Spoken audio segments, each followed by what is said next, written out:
Hey guys, what's going on? We're back at it again with a bit more range testing, and as promised in the last episode, tonight we're taking a look at Sharkbite, or HDZero as it's more commonly known by today. Now, after testing the DJI FPV system in the previous episode, I always intended to move on to the HDZero system next, but I didn't have particularly high hopes for getting any kind of decent range out of the double stack 500mW VTX. But as some of you may have noticed, it takes me a while to get new content out, so by the time I was ready to do a new video, Carl Zhao from DiviMath was hitting me up to see whether I was interested in range testing his latest development for the system. So in tonight's episode, we're taking a look at HDZero with the new 1W freestyle VTX.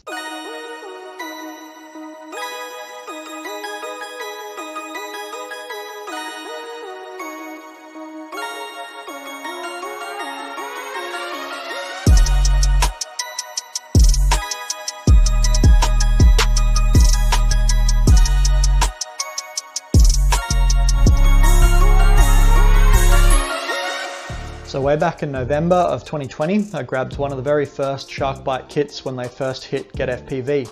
And for the past year or so, I've been running the system side by side with my analog quads at our monthly race events and getting pretty good results. And over the past year or so, we've seen some pretty significant improvements to the system with things like canvas mode, the 25x25 Whoop VTXs, the race VTXs, and some much needed improvements to the image quality with the HDZero cams. One area where the system has kind of fallen a bit short though is in long range applications due to the low power output from the VTXs. The double stack VTX has a maximum power output of 500mW, and even then they seem to be near impossible to find in stock anywhere. So what you're realistically dealing with is the 200mW from the 25x25 Whoop VTX or the race VTXs, and in comparison to something like analog or DJI, it does leave a lot to be desired.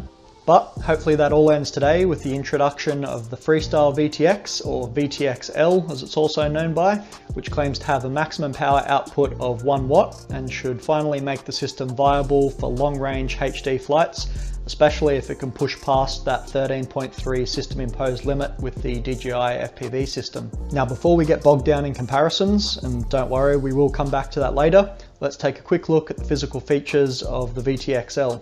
Now, mine is a pre-production sample, so things might change a little bit in the final unit, but what we're looking at is a 42x40x9mm footprint with a 30x30mm mounting pattern, which comes in at about 26 grams. The VTX uses a single PCB layout, which is sandwiched between these two chunky aluminium heat sinks, which is pleasing to see because if you've used any of the HDZero VTXs before, you know they do get hot. Separating the heat sinks is as easy as removing these 4 corner screws, which reveals the single PCB design, and a few liberal blobs of thermal paste to pull the heat away from the PCB into the heat sinks. I guess a naked VTX mod could be possible, but I wasn't joking when I said these things do get hot, so I probably wouldn't advise it. Something that is really nice to see here is the UFL and MIPI retention plates, which means you don't have to worry about accidentally popping off the UFL connector in a crash and toasting your VTX at 1W. In terms of board connectors, you've got a JST for power and UARTs and another one for the usual firmware update port.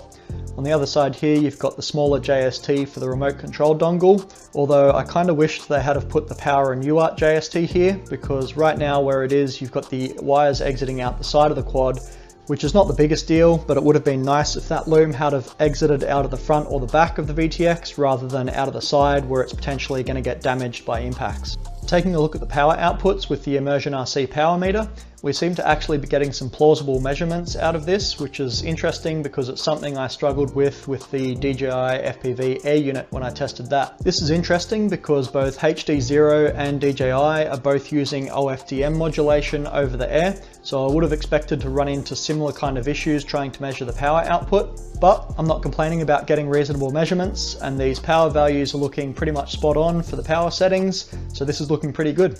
One thing to take note of with the power output, it does drop off slightly as the frequency increases, so even though you definitely do get a solid 1W with the channel set to R1, the power output drops down to about 320mW on R8, so if you're looking to get the absolute maximum range out of this VTX, then channel R1 is what you're going to want to use. This is pretty standard behaviour even for analog VTXs, so I'm not too concerned about that. Alright, let's quickly take a look at the test environment setup that we're going to use for this range testing and then head out for a fly. As always, the test aircraft is the AR Pro Wing, which is starting to look a little worse for wear after a few months of range test abuse. So you're going to have to forgive all the cloth tape that's holding things together here, and it might be time to reshell, I think. I've got the VTX mounted in one of the side pockets here, which I've already modified previously to have additional cooling via a 3D printed scoop on the top. So it was perfect for the HDZero VTX. I did have to dig out a little bit of foam to get it to fit into the bay, but I prefer to have it out here with better airflow rather than in the main bay with everything else. I've got the VTX connected to the Maytech F405 wing flight controller, and I'm powering it from the 9-volt BEC so that it's got a nice clean voltage source rather than from VBAT. You do need to make sure the BEC is up to the current demands, because the VTX pulls a solid 1.8 amps of current when set to the 1 watt power output. And when I was going through my initial tests and discussing the results with Carl Zhao, we did find a firmware issue where the VTX doesn't correctly set the 1 watt power output if the BEC isn't able to supply the instantaneous current during the power switching. Now, Carl was able to put a firmware fix in place to help with this, but you still do need to make sure your BEC is up to scratch, otherwise you're likely going to run into issues. I've got a Maytech GPS module on board so that we can see the max distance from home when the link degrades. And the HDZero system uses the proper canvas mode feature so that the iNav OSD can be displayed and recorded in the DVR. Something that you'll notice when we start digging into the DVR is that as the link degrades as we get further away from home, the OSD values actually stop updating. And this is because the OSD values get rendered on the goggle side rather than on the VTX side, and the OSD packets don't get sent as frequently over the air as the VTX frames. So as you get further away from home and the link degrades, the OSD packets don't come through as frequently, and this causes the values to stop updating. Now obviously it's going to be hard to determine the maximum range of the system if our distance from home value on the OSD has stopped updating. So what I've had to do with some of these tests is to analyze the black box data in post and cross-reference the point where I hit return to home with the GPS data, and that will give us our maximum distance. For the camera, I'm using the new HDZero Nano Cam, and I've just mounted it in the micro cam slot here on the wing with some foam wedges. For the VTX antenna, I've chosen to use a cheap clone of the TBS Triumph antenna, and this seems to be a bit of a controversial choice based on some of the comments I've seen on the HDZero Discord channel, because it seems like there's a few people who believe the Triumph antenna somehow doesn't play nicely with HDZero. I didn't find that to be the case personally, and the Triumph antenna performed quite well when I tested it back to back with the TrueRC Singularity antenna, and we'll take a look when we jump into the test results at that shortly. The Triumph antenna was chosen for a number of reasons, and the first one is because it's tuned quite well for the lower end of the 5.8 gig band, so it's perfect for using on R1, and as I mentioned before, that's where the VTX outputs the maximum power output, so the closer this antenna is tuned to that frequency, the better. You can see here on this S11 plot that the Triumph has a fairly wide tune across the full 5.8 gig band, and the marker here at R1 has a reflected gain of about -15 dB, so not too bad. In comparison, the TrueRC Singularities seem to have a narrower tune and are better suited to R6. Marker number 2 here is sitting at -27 dB, where lower is better, so this is quite decent, but it's up at 5825 MHz, and you can see here that marker 1, which is down at R1, only has a reflected power of -7 dB, which is much less ideal for R1. Another reason why the Triumph is a good choice is because it's the antenna that I use for all my analog range testing setups, so we should be able to make some nice direct comparisons between the TBS Unify Pro 32 analog VTX with the VTX L HDZero on the same power output and antennas, roughly. On the VRX side, I'm using 2 more TBS Triumphs, and we'll also take a look at the performance using 2 TrueRC matchsticks just as a comparison, and also to rule out those comments about the Triumphs being not suitable for using with HDZero. Later on in the testing, we'll also take a look at how much range we can get with 2 of the high gain triple feed patch array antennas on the VRX. Okay, that's probably enough info on the test setup, so let's finally get into some testing. So the way I want to approach the test strategy is very similar to what I did with the DJI testing. So we'll start out with a low power test on 25 milliwatts with the low gain antennas on the VRX. And this will give us an indication of the type of range performance you can get in something like a racing environment or in regions that are limited to 25 milliwatts power output, like in the EU, for example. Once we've done that, we'll take a look at the performance we can get on the 500 milliwatts output, which was previously the highest power output from the system. and then of course the all-important 1 watt range test. To top it all off, we'll strap on those 2 high gain triple feed patch array antennas and see what kind of all-out max range we can get with everything maxed. Okay, let's head out for a fly. Alright, HDZero on 25 milliwatts output power with 2 circular polarized antennas on the SMAs. Range test.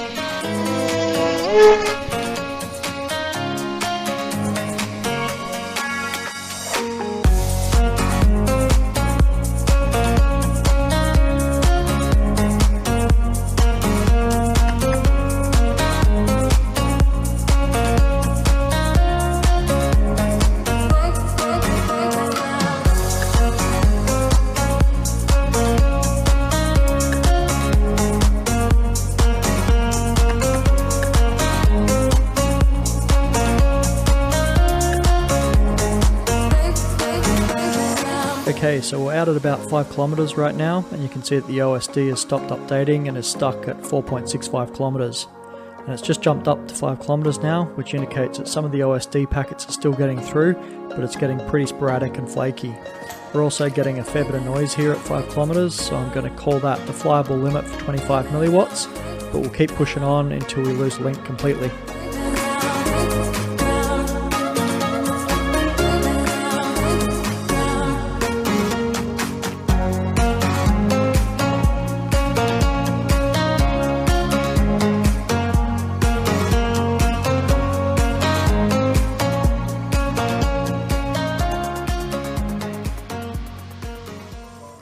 Alright, I've got to admit, I wasn't expecting that kind of range on 25 milliwatts with low gain antennas. We had flyable video out till about 5 kilometers, and then the link held on all the way until 8.6 kilometers, although it wasn't really flyable at that point with all the static. This is obviously more than enough range for any racing environment, and enough to still have some fun even if you're following the 25 milliwatt limit in the EU region. I'm pretty excited to see what kind of range we can get with the power set to 1 watt, but before we jump into that, let's quickly have a look at the range on 500 milliwatts. Alright, HDZero with 2 circular polarized antennas on 500 milliwatts, range test.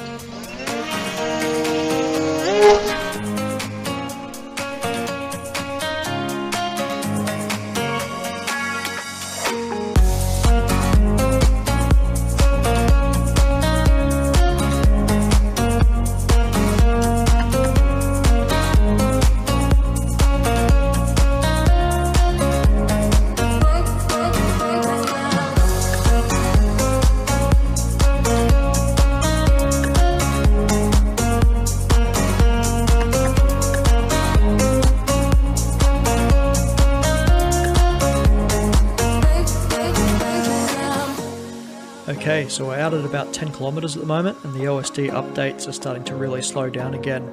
The link quality is starting to get pretty bad here as well at the moment with the amount of static, so I'm going to call this the flyable limit for 500 milliwatts and keep pushing on.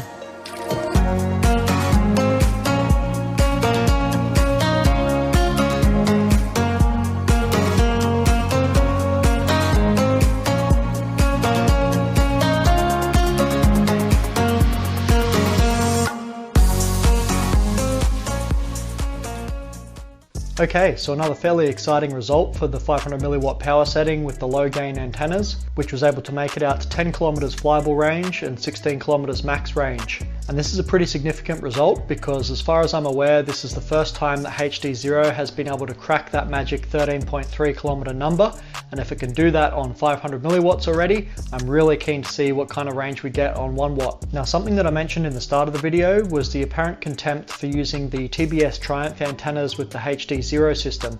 But when I did a bit of research, there didn't seem to be any unequivocal proof that they actually perform any worse. So I decided to put them back to back with the TrueRC Singularity antennas to see if there was any truth to it, and to also make sure that there was no compromises to any of the tests that we've done so far using the Triumphs. So this next test, I'm going to fly the Triumph and the Singularity back to back on the same 1 watt power output and along the exact same flight path, and this should give us an indication on whether the Triumph performs any worse or not.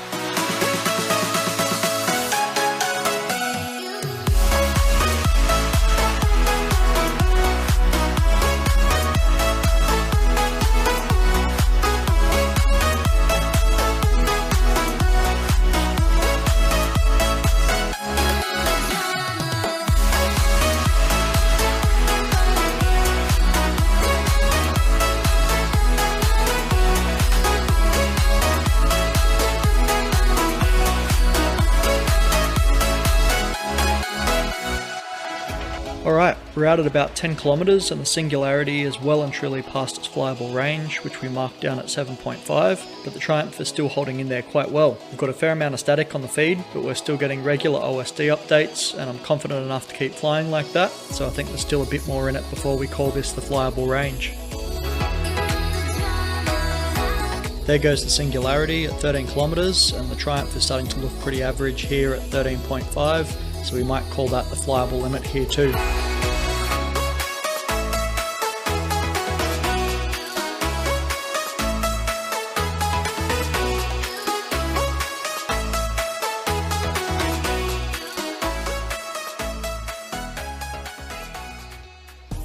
Alright, so on 1 watt with low gain antennas, we made it to 13.5 kilometers flyable range and 16 kilometers maximum range.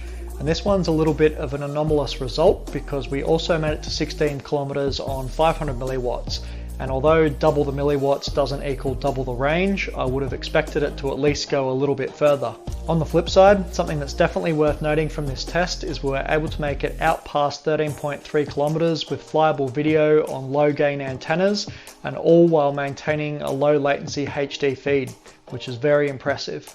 The True RC Singularities turned out to be slightly worse in performance than the Triumphs, which is kind of expected because the tune on these antennas suggested that they were better suited to frequencies like R6, whereas we were running them on R1 because we wanted the maximum output power from the VTX. The good news is the Triumph antennas performed perfectly fine and proved themselves to be a valid choice for these range tests. And now that we've validated that, it's time to take them off and install something a fair bit bigger for the grand finale test in tonight's episode. Up until this point, we've been testing using the low gain antennas on the VRX, and although the HDZero receiver does have two 8dB patches built into the module, the test that I'm really keen to see is the 1 watt power output with two triple feed patch array antennas on the VRX. These giant dinner plates are super uncomfortable to wear on your head, but they do boast a 14dB gain each, so it's a sacrifice that I'm willing to make to see what kind of range we can get.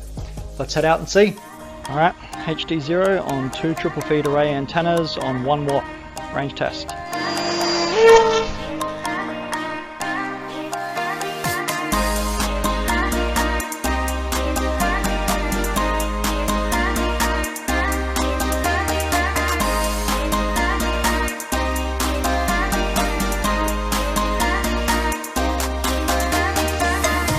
Okay, so we're off to a great start here at 14 kilometers with a beautiful clear low latency HD feed, which is something you simply cannot get from DJI at this range due to the system limits. I'm really keen to see how far we can push this.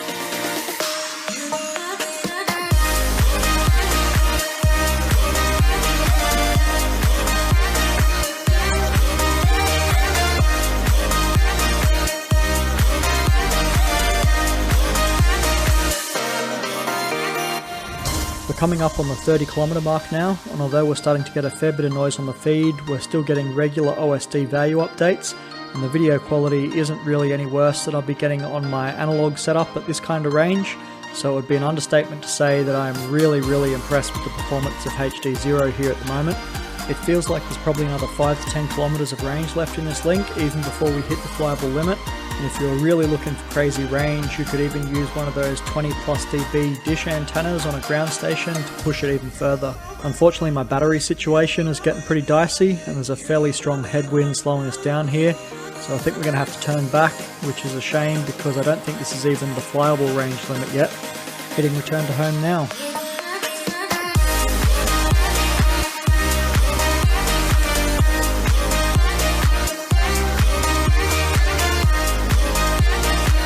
So it seems like my concerns about the battery situation were justified, because even though we're just under 3 kilometers from home, I don't think we have enough battery left to make it safely. And I don't have the best reputation with that lake off to the left there, which is where the DJI wing met its death. So I think it's going to be safest to try and put it down in one of these fields out in front of us here.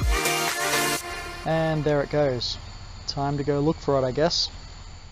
Okay, so other than my poor battery management, that was a seriously impressive result. We made it out to 30 kilometers on 1 watt power output with two triple feed array antennas on the VRX, and we had flyable video the entire time.